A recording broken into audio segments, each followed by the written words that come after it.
mo. Mas maganda yan. Ipunin, bes. Maganda Ah, yan. madidepress ka. Kuya, sinasama kasi talaga niya anak niya. Saan? Tissue saan? Saan? Tissue saan? Oo, naiyak, nakakayak. Nakakaiyak mo eh. Saan? Tissue saan? Babae niya eh. Kahit ako yung sasama doon. At marami ka napapasayan tao. Nakakasama kasi niya. Huwag dalo ka naman. So guys, si Asian Packboy kasi ang storya niya ay Boss, papabot pa. nagkaroon sila ng, ng breakup ng Asan yung Chanik? girlfriend niya dati.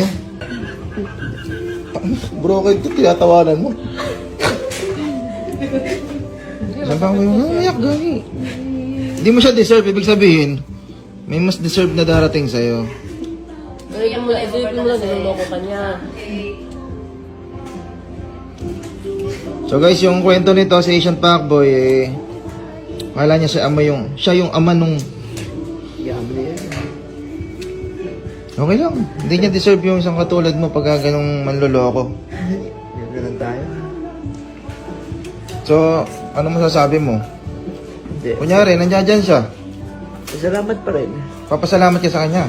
Kasi naging masaya ako sa mga panahon na yun. Wala ka namang galit sa kanya. Wala naman namumong bagyo o ano. Uy, yung tawanan, broken to eh. Tinatawanan nyo, gago.